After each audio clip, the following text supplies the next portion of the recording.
I'm a software engineer from Blockstream, and today I will be talking about the Blockstream AMP or Blockstream AMP, which is a project that I've been working on for the last 2 or 3 years, let's say. So, first, a bit about me. I don't know how much you really care. The point of this slide is just so that you know my project and you knowing something. If they interest you, you should come to me and ask me about them. And I probably have the right person to talk about those. So you have the slide on the big chat. So just look at that, and I will go next with the context for today. So initially, I was asked to do like a quick start and an overview of the API. The API of AMP are currently extremely complex, and given the hour, I decided that it should not be the case.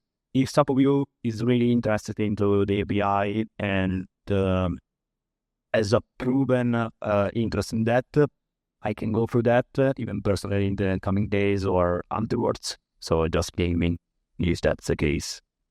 So we start with the reason why we built AMP and why AMP has some kind of requests from customers and users. Then we will highlight the AMP value proposition, because sometimes it's a bit vague, from a business and product perspective. Often is depicted as something that it's not necessarily what it is. We'll think about that from a technical perspective, and then it will be up to any of you to find what to build with it. Then we see the AMP architecture, the current architecture, and then we see how it will evolve hopefully soon. So let's start with what we have. We are building on Liquid. So Liquid has a UTXO model, which is very, very similar to a Bitcoin, almost identical. And also it has a scripting model, which is basically identical to the Bitcoin script. And for what concerns AMP, we don't care about the differences, because the element script is actually more powerful with respect to Bitcoin script. But with AMP, we will use a very simple approach just to get the job done.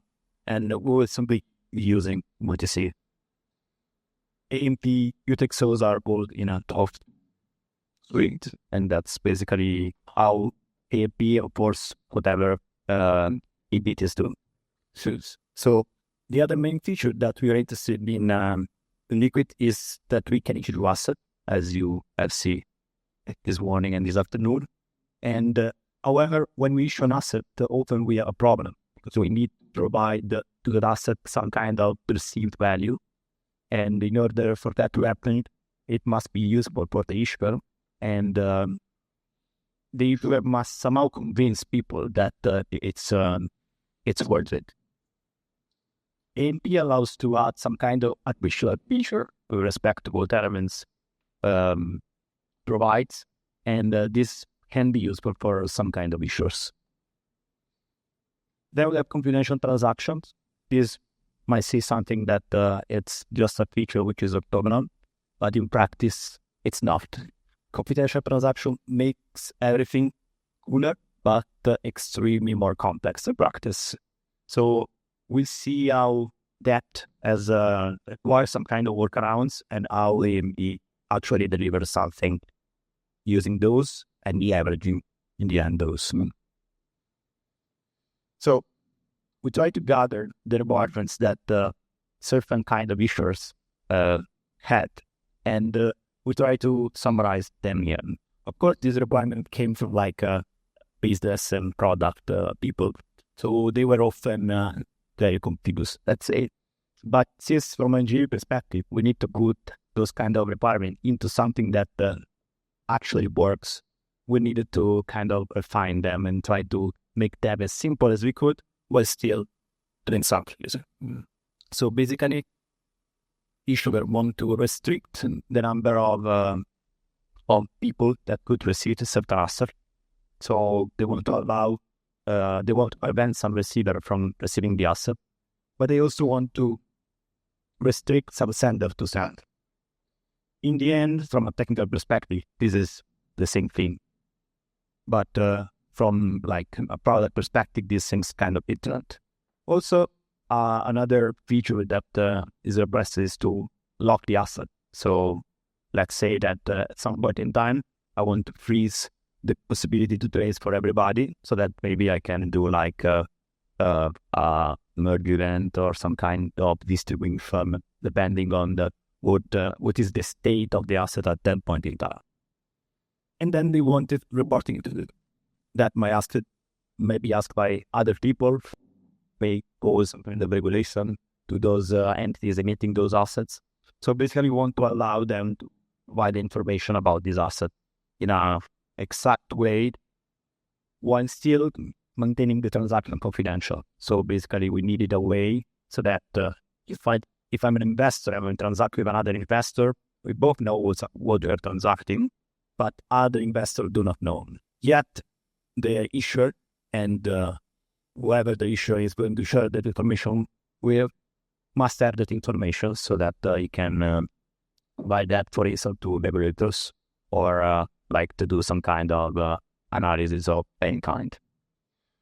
Of course, there were many other requirements that for simplicity I'm not listing here, but you can imagine those. We're trying to keep the things to the bone so that we understand why has some value, and all the things that could be done on top, but they are really up to you. So now we focus on the main value proposition of AMP.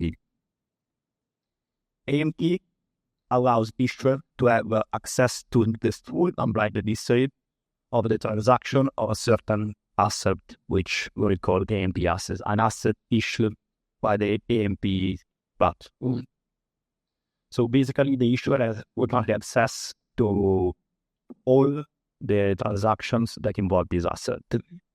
It's something that only happens for AMP assets. In general, for instance, for ASAP, which is a common asset, that this does not have. These are pros and cons, because Tether cannot control how many USDT I have. But on the other hand, if another instance, for instance, like Stalker, is required to know how many BMN I have, that's the right tool to use. And then we want also the issuer to be able to control who can send and receive this AMP asset. This is done by co-signing the transaction. Of course, I put these 2 points separate, but they are kind of connected.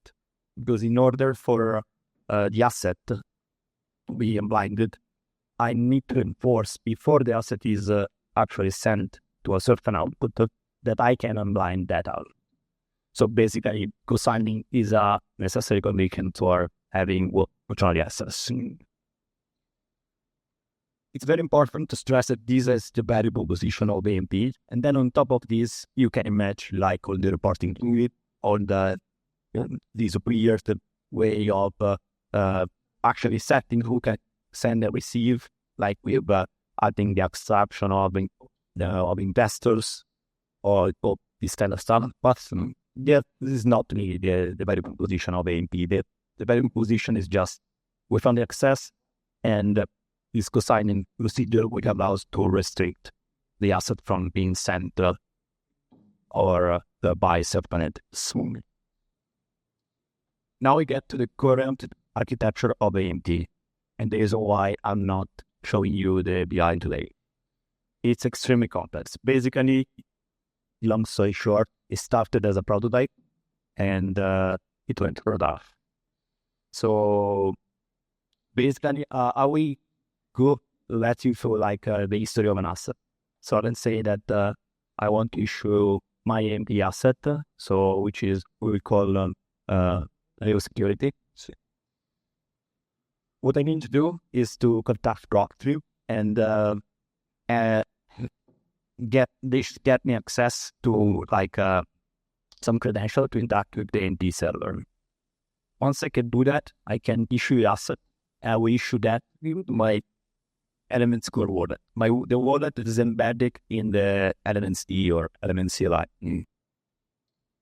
Once I did that, then I can interact with the AMP server to distribute that to various entities. And these entities are basically green wallet, Blockstream green wallet with specific accounts. So basically, I need to ask to investors their green address ID. I have to set it in the platform through the API, and then I can distribute to them. And the distribution will be done by the Elements CLI wallet interacting with the Blockstream AMP server. Those assets will then be received by the investors in their Blockstream green wallet or sides of wallet, which typically use the same SDK, which we will see tomorrow. And then when investor wants to interact between each other, they will ask the green backend to go sign. We will ask the Blockstream AMP server if they are authorized. And if they are authorized, then it will consign every the transaction to the actual green wallet. So this is very, very complicated. And it's from the, we have two interfaces. So basically we have an issue interface. So let's say Blockstream in the case of BMN, or and we have a user interface that is like the investor of BMN, let's say. These two interfaces are both extremely complicated. So the first one requires a fully sync Elements core wallet, node wallet, and it needs to interact with the server in a way that is super user friendly. While the user wallet is required to use a specific SDK, which is JDK, which interacts with the Blockstream green server in a way that is not among the third one by developer, let's say. So basically, because of this reason, we are going to transition to an improved version of the AMP platform, which, unless you want to build an AMP in the next 1 to 2 months, it's what you will probably be interacting. And the new interface will be a lot simpler. So basically, it will not force the issuer to have a synced Elements node. And then it will also issue transaction will be consigned, which is not the case with the current infrastructure. And then it will simplify the user interface. So the user interface might interact with our web page and just sign transaction, perhaps with Exchange. On the user side, it will not be forced to integrate GDK because it will have a simpler interface, basically, which the code want to register the multisig wallet with the AMP server and want to get a PSCT, a transaction sign. GDK will have support for that, but you will, as user, you will not be, the developer of a user wallet, you will not be obliged to use GDK. Then the actual consigner will be AMP, not the green backend. We will allow for Bootstrap type. So for instance, let's say that you are an issuer, you want to have the asset, which is the valuable, but is less valuable than the real token, because the real token can generate any amount of the asset. So perhaps the real token, you want to keep them more secure. So perhaps you want to put that in a space which is different. Like you put the asset in a single sig, you validate, and then you put the real token with a stronger multi-sig, perhaps with additional jades, with different jades. Then we will improve the support for issuer using the other wallets. Right now, using another wallet with Elements Core, very complicated. It's almost not possible in practice. And but we will make it easier, since we will have a separated phase where basically the server will construct everything, and then the issuer will just have to sign it. To do so, we will leverage two pieces of tech, which are partially signed Elements transaction, which is the SPT version on the Element side, and then we will use the confidential transaction descriptors, which are out of the descriptor for Elements. I'm using Elements and Liquid as synonym. They are not bound. I think you can understand. Those two will allow the house to be more interoperable with other pieces of software that to be building in these days. So summing it up, we have seen how AMP allowed to issue liquid assets, which are outliers. Basically, they are the way they are transacted can be listed. AMP allow to asset the whole asset life cycle, so you can actually do ratio, distribute, send, and blur. In terms, they can see the whole transaction history fully blinded and then the clicks, and also can see like snapshot of that past time. They can restrict senders and receiver with like certain interfaces. And this one. However, the current version is very convoluted, and it's very hard to integrate and to work with. So we are working on a new one, which should improve a lot of the pain points of our users and ourselves. So this is the conclusion. So there's just a snapshot of what we're going through tomorrow. This was a bit of a weird sequence, talking about wallets after AMP. Maybe it was not perfect, but tomorrow we would see a lot of the things that we talked about. Tomorrow we will go in details and try to give a complete picture about like the different kind of tools that we have, how to interact, what's ready, what's there, what will be there, and so on. So if you have any questions. Jeans. Yeah, so earlier we saw the actual steps you would take to issue an asset from an Elements node. What different steps would you have to take to also get it working with AMP? Could you give like a high level of? Yeah, so with AMP, it's the event step is very different with respect to the other, because on the event side, basically you have a transaction, which normally will have probably one more inputs, but you just need one. And then it will have like 3 outputs. So the first input will be in LBTC paying for the fee. And then you will have 3 outputs. Change, what happens? Change for LBTC, the explicit fee, the asset, and the token. Token might not be there, of course, and the change might not be there. Attached to the input, you will have some of the information which specify the issuers. But given that in this format, as an issuer, you don't really care about paying for the issuers. What we do on AMP right now is that we are paying for the tokens.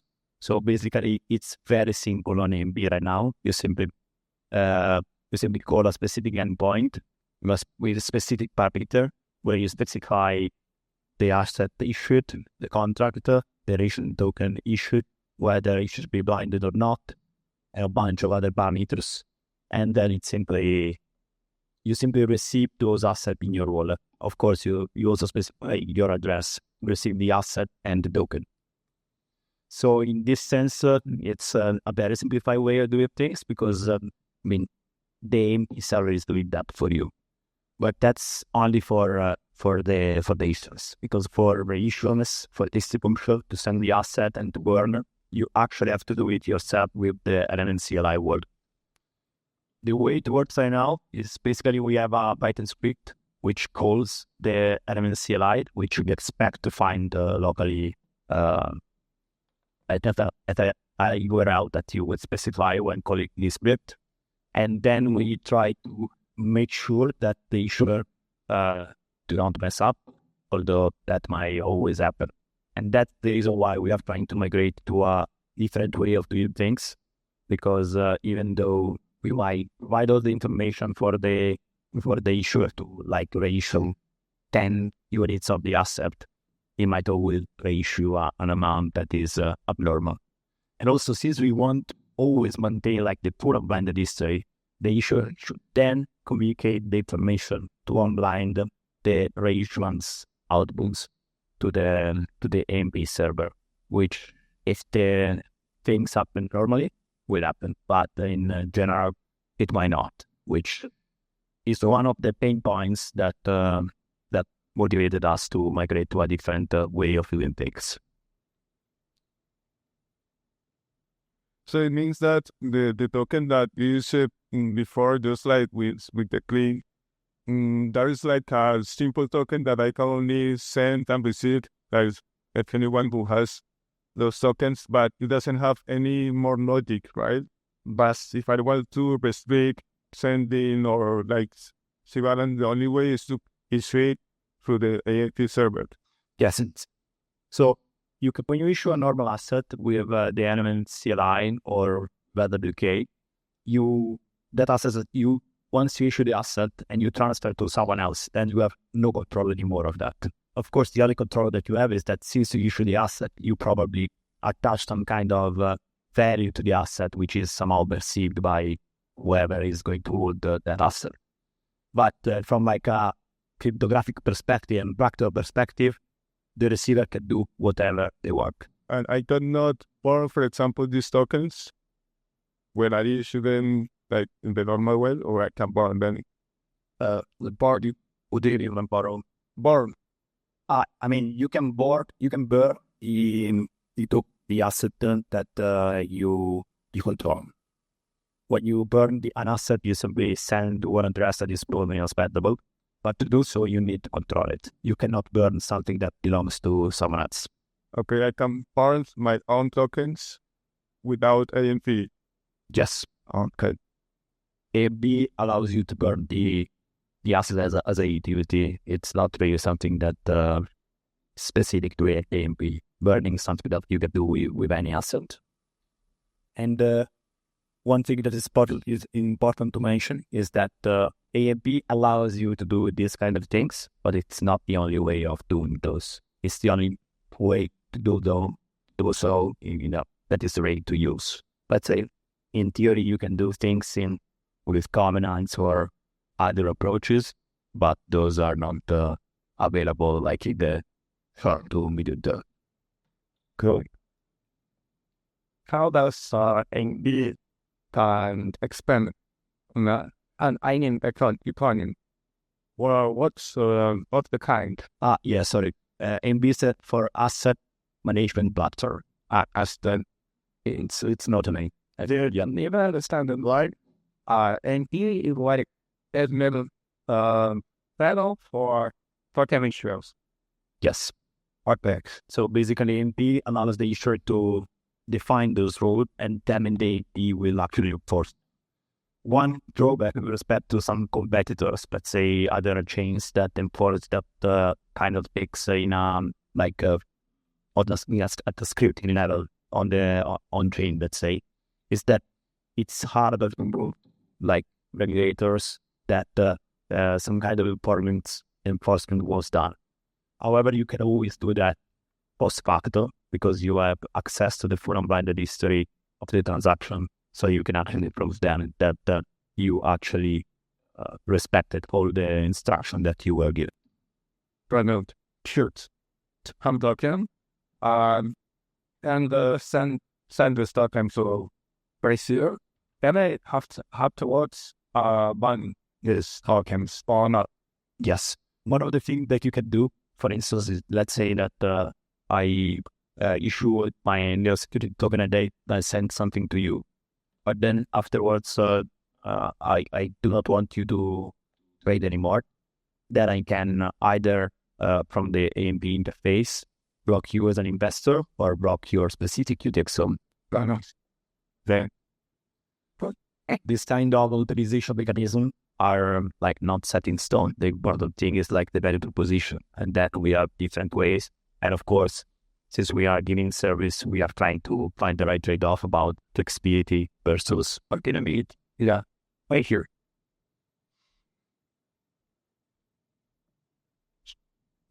Since this is a more like control process, in general terms, I would like accompany it to issue their tokens with AMP, right? They are, I assume that they are have to wait for an approval from Blockstream, right? There is some due diligence, that kind of stuff. So Blockstream, like as we in this presentation, I never mentioned. I sometimes talk about them, about securities and these kind of things. But AMP does not really know that those are actual security, that the investor has done some kind of KYC.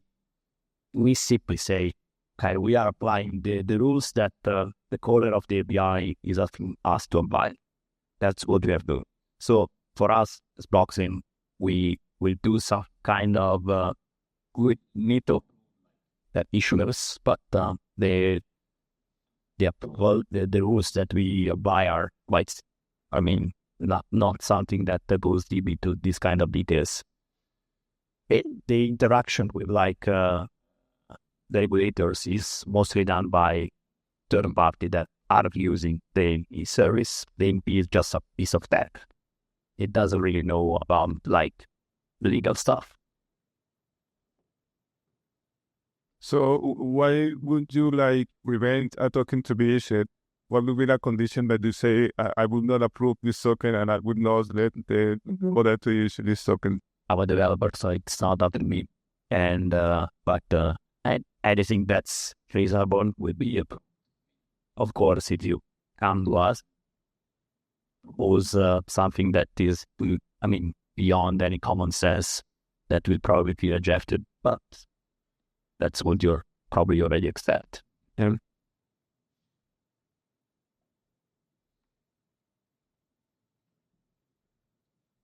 The stage. So in the chat, I sent a link, list with a list of links about most of things of this project. And it will be the things that we go through tomorrow. We'll try to give an overview, try to understand what's there, how you can interact with Liquid, how you can build transactions, understand them, how you can fetch the blockchain data, and we will focus most on the wallet side of things. Today, this morning, you saw how the consensus work, how the saturation works. Tomorrow, these kind of things will not really matter because we will use Liquid as a chip that is there, and it performs with its rules, and we will interact that in the permissioned way that was mentioned today. So it will be a slightly different approach. Some of the things that we discussed this morning will not be relevant, let's say.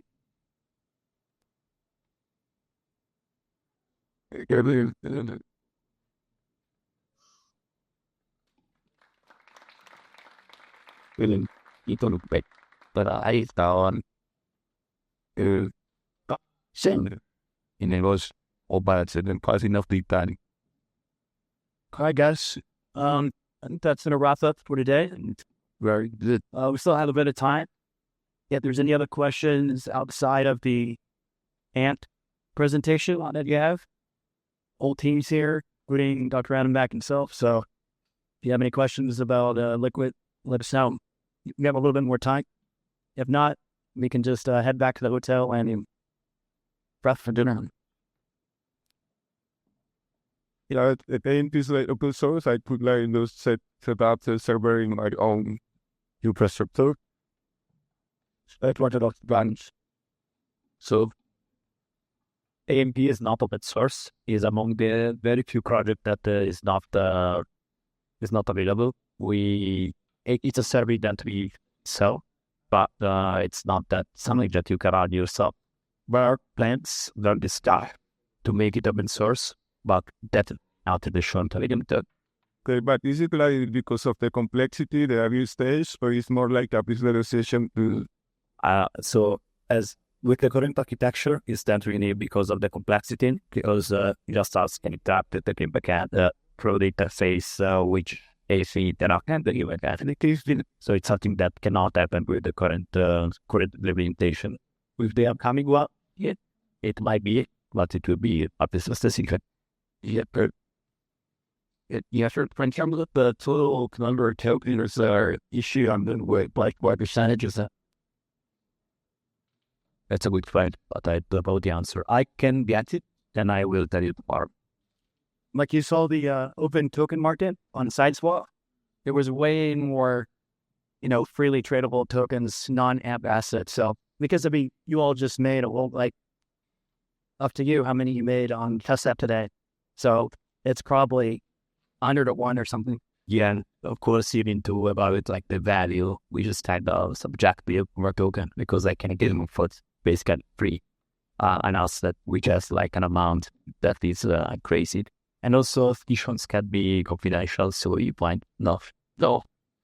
Of course, doing any events are confidential issuance does not mean it's not really something that will happen that often. Because if you want to do an issuance, you want to prove that your asset exists, you do not really want to hide it. You can only hide the amount, but you don't really want. In the end, when you do an issuance, the asset that you issue is explicit, but then the output where that asset goes is blinded. So you simply are saying, I've issued that amount of the asset, and then it's got to something confidential. Which, if you understand and trust the math behind that and liquid, you know that it's that amount, but you don't know exactly what it is. And let's separate question and just see it by kind of understand this Excel. Like when you issue the token to the parent, this issued and then there's a multi-sig to developer and then on server. So in the current architecture, it's not like that. When the asset is owned by investor, that's the case.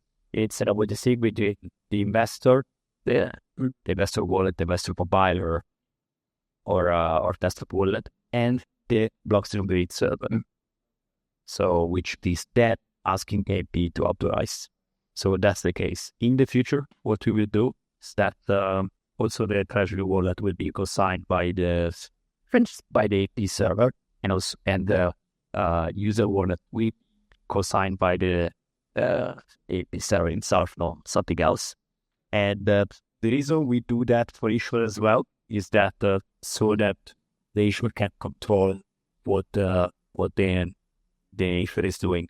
Since we are now checking anyway everything that the issuer has done, it's as if that, let's say, so that it would be weird, or no, it will be so that the AMP server is always necessary to sign.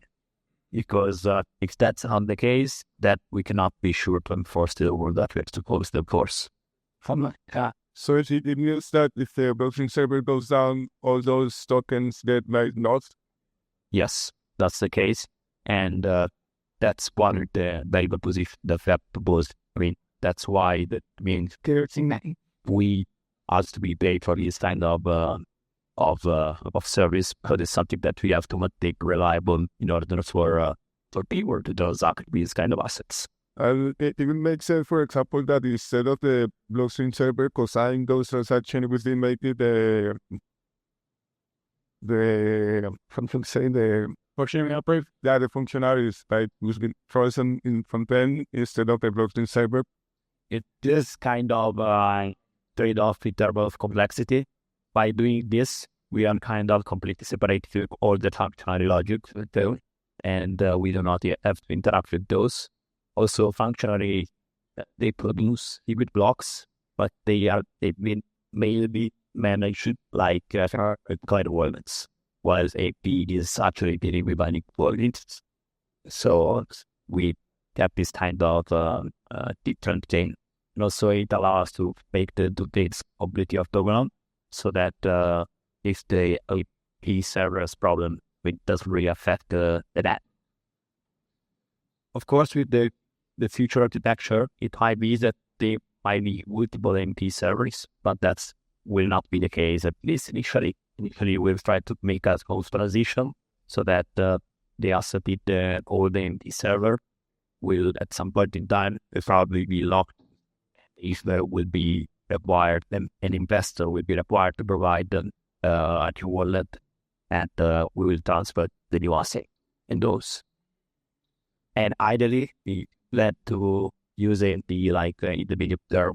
You probably want to wait for the new work, which will be extremely easy on your side to use.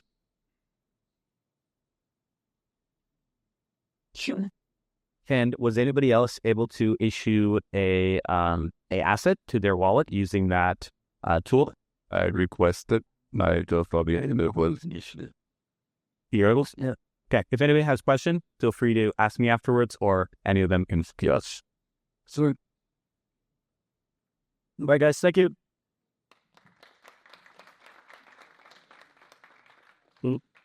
Going by here. Yes, remind me.